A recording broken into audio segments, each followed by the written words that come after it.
Buenas tardes, compañeros, y buenas tardes, licenciado. En esta oportunidad, como equipo, vamos a presentar un análisis sobre la situación macroeconómica de El Salvador, ¿verdad? Enfocándonos en aspectos como el crecimiento económico, la composición del Producto Interno Bruto, el sector fiscal y también otros indicadores importantes para comprender el comportamiento de la economía de nuestro país, ¿verdad? El objetivo principal de esta investigación es conocer y analizar la situación económica actual de El Salvador, tomando en cuenta variables importantes como el Producto Interno Bruto, el déficit fiscal, la inflación, las remesas y las expectativas económicas hacia el año 2026. En esta diapositiva podemos observar los objetivos del trabajo. Como objetivo general se busca explicar de forma sencilla el estado actual de la economía salvadoreña, analizando cómo el país produce riqueza, cómo administra su deuda y cómo han variado los precios en los últimos años. Entre los objetivos específicos podemos identificar cuáles son los sectores que más aportan al crecimiento económico, como lo son el comercio, la industria y también la agricultura. También se pretende describir el comportamiento de la deuda pública, el déficit fiscal y la carga tributaria, para comprender así cómo estos factores impactan directamente en la economía de nuestro país, ¿verdad? En cuanto a los datos generales de El Salvador, podemos mencionar que la capital del país es San Salvador y que esta cuenta con una población aproximada de 6,3 millones de habitantes, según el censo de 2021. La moneda oficial del país es el dólar estadounidense, debido a que el país adoptó la dolarización en el año 2001. La economía salvadoreña se basa principalmente en el sector de servicios y en las remesas familiares enviadas desde el exterior, principalmente de países como Estados Unidos, ¿verdad? Además, el Producto Interno Bruto per cápita ronda aproximadamente los $4,800, lo que esto representa la producción económica por persona. Un aspecto importante es que El Salvador tiene una fuerte dependencia del consumo y de la remesa, por lo que la relación económica con Estados Unidos influye mucho en el comportamiento de la economía actual que tenemos en el país. En esta diapositiva se muestra cómo está compuesto el Producto Interno Bruto por sectores económicos. El sector terciario, que incluye actividades como comercio, transporte, turismo, bancos y servicios, continúa siendo el principal motor económico del país, ¿verdad? Esto significa que la mayor parte de la riqueza que genera nuestro país proviene de actividades de servicio y no tanto, no tanto de la agricultura, de la industria.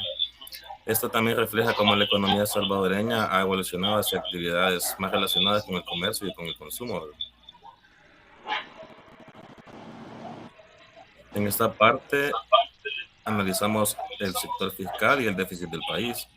El déficit fiscal ocurre cuando el gobierno gasta más dinero del que logra recaudar en ingresos. Según los datos presentados, el déficit fiscal fue de 4,7% del Producto Interno Bruto en 2023 y este disminuyó levemente a 4,5% en 2024, mostrando una pequeña mejora en las finanzas públicas. Por otra parte, los gastos totales del Estado aumentaron de 8.500 millones en 2023 a 8.700 en 2024. Esto refleja un mayor gasto público en diferentes áreas del gobierno. Asimismo, los ingresos del Estado también crecieron, pasando de 7.500 millones en el año 2023 a 7.800 en 2024. Esto impulsado principalmente por medidas de digitalización como la factura electrónica y los planes de combate a la evasión fiscal, ¿verdad? A pesar de esta mejora en los ingresos, la deuda pública y el déficit continúan siendo retos importantes para mantener la estabilidad económica y financiera del país. Y con esto finalizo mi parte.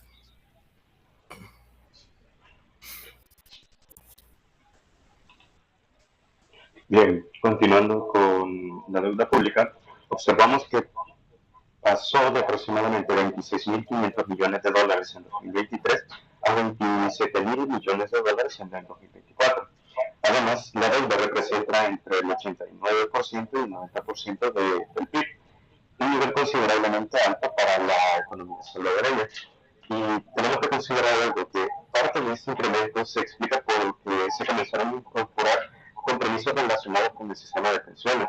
Y otro aspecto que nosotros consideramos importante es el cambio en la composición de la deuda. La deuda interna adquirida en la banca local y otras instituciones nacionales, y eso ha comenzado a superar a la deuda externa, modificando también un poco la estructura rediseñando el funcionamiento público. Aunque la deuda permite financiar proyectos y obligaciones del Estado, existen aún niveles limitados, por así decirlo, que pueden limitar la capacidad, valga la redundancia, de una mayor inversión futura y el aumento de los gastos en los intereses que estos conllevan. Y tenemos también el crecimiento y la inflación. Respecto al crecimiento económico, el PIB real registró un incremento del 3.5% en 2023, lo cual impulsa la recuperación posterior a la pandemia. Y debido al dinamismo del consumo interno, en 2024 el crecimiento fue del 3%, mostrando una estabilización hacia un ritmo mucho más sostenible. El PIB nominal aumentó 34.000 millones de dólares a 35.000 millones de dólares, y eso nos refleja una expansión de la actividad económica nacional. En cuanto a la inflación, nosotros podemos observar de los resultados más positivos. La inflación anual pasó del 3% en 2023 a únicamente el 0.3% en 2024, lo cual lo convirtió a El Salvador en el país con la inflación más baja en Centroamérica. Y estas reducciones favorecen el poder adquisitivo de los hogares y brindan una mayor estabilidad para los consumidores y también para las empresas, sobre todo. En la demanda nominal, nosotros vamos a analizar los componentes que explican el comportamiento del PIB desde un enfoque de la demanda agregada. El consumo de los hogares continúa siendo el principal motor de la economía salvadoreña, pero eso nos lleva a un punto importante que tenemos que considerar. A pesar de que nosotros, aquí como se les mencionaba, tenemos una reducción favorable, eso no implica muchas veces de que sea positivo, por así decirlo, en todos los aspectos, porque puede indicar también de que no ha habido mucho movimiento, que las personas no han estado consumiendo. Entonces ahí nosotros tenemos que analizar muy bien esa parte. La inversión bruta presentó crecimiento aumentando de 6.200 millones a 6.500 millones de dólares, lo que es un equivalente cercano al 4.8, y eso refleja una mayor actividad de la empresa y de la confianza económica que existe en el país. Por otra parte, tenemos que el gasto público aumentó de 7 millones a 7.200 millones de dólares, lo cual mantiene un papel importante dentro del gobierno porque impulsa la actividad económica mediante proyectos o diferentes servicios que benefician a la población.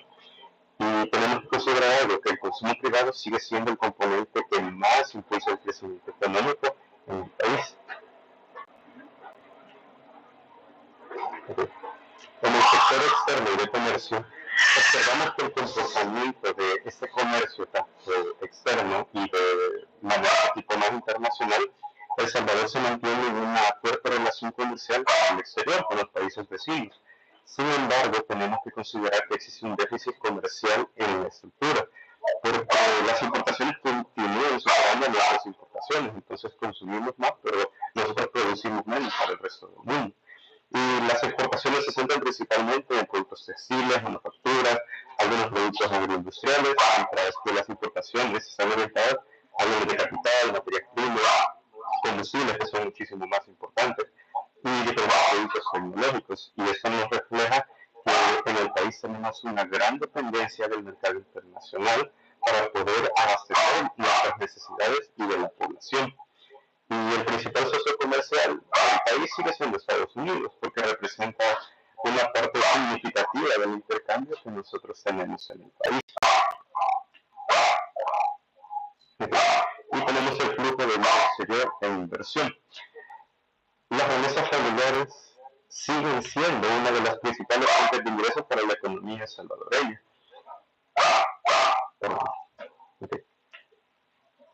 Ya que estas crecieron 8.181.8 millones de dólares en 2023 y pasaron a 8.420 millones en 2024. Y eso representa el 24% del PIB nacional. La inversión extranjera, de manera directa, demostró un comportamiento muy positivo porque esto aumentó a 810 millones de dólares en el 2024. Y estas inversiones principalmente se centran en los sectores de manufactura, servicios comerciales, y eso contribuye al empleo y al crecimiento económico. Sin embargo, consideramos que la alta dependencia de las remesas también representa un riesgo, ya que la economía nacional siempre se va a ver afectada por cambios económicos de otros países. Y tenemos que tomar en cuenta que la economía salvadoreña mostró un crecimiento moderado de baja inflación y presenta mejoras graduales en las finanzas públicas, pero persisten muchos desafíos que son muy importantes porque el nivel de deuda sigue siendo alto, el déficit comercial y la dependencia de las remesas, que nos generan muchos problemas o deficiencias a largo plazo. Y debemos de entender toda esa parte para poder lograr un crecimiento sostenible a largo plazo.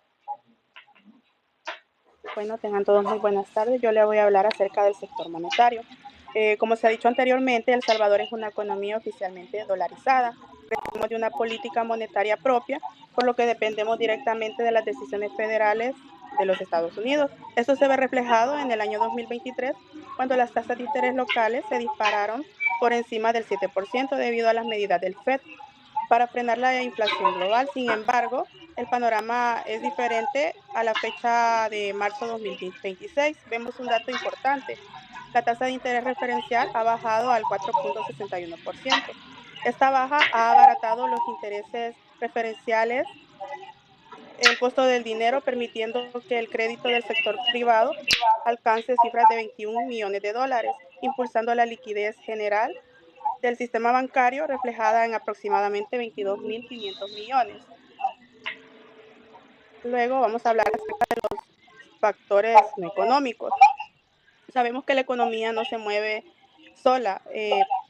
Determinamos dos factores, los cuales son las políticas de seguridad pública. A través del régimen de excepción, al reducirse drásticamente los niveles de delincuencia, se eliminaron los costos dados por extorsiones que afectaban a las empresas. Esto liberó capital operativo que hoy en día el sector privado está invirtiendo en infraestructura. Como segundo tenemos la Ley de Fomento a la Innovación Tecnológica, que fue aprobada en el año 2023, la cual trata de otorgar una excepción total de los impuestos, principalmente con los impuestos sobre la renta y aranceles durante 15 años para empresas que se dedican a desarrollar software en hardware. Esta es una de las principales estrategias con la que el país busca cambiar su matriz productiva y atraer inversión de alta tecnología.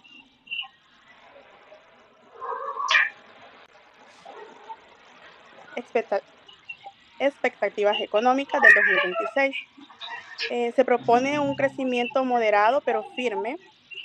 Un punto destacado sigue siendo el flujo constante de las remesas familiares y una inflación bajo control que alivia el bolsillo de los hogares. Gracias a las mejoras en seguridad pública y a leyes claves como la de incentivos tecnológicos, prevemos un aumento en la inversión privada y se respalda por lo menos un incremento al crédito bancario hacia las empresas.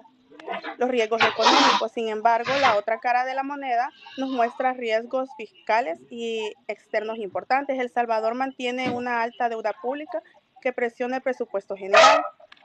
Asimismo, nuestra economía dolarizada sufre de una triple dependencia. Dependemos críticamente de las importaciones de bienes, de las remesas y somos altamente vulnerables ante crisis internacionales o cambios drásticos en las tasas de interés de la Reserva de los Estados Unidos.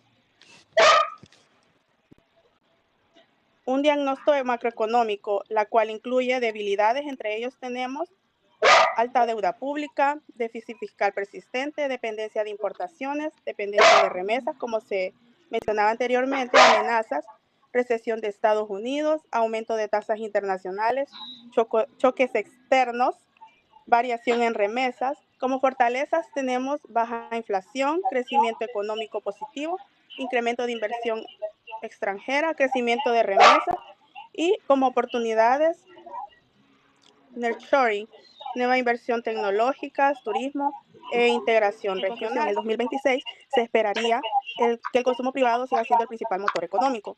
Las remesas continúan sosteniendo gran parte de la economía. El país mantiene estabilidad monetaria gracias a la dolarización. La deuda pública y déficit fiscal representan retos importantes y El Salvador necesita fortalecer inversión y exportaciones para lograr el crecimiento sostenible. Muchas gracias.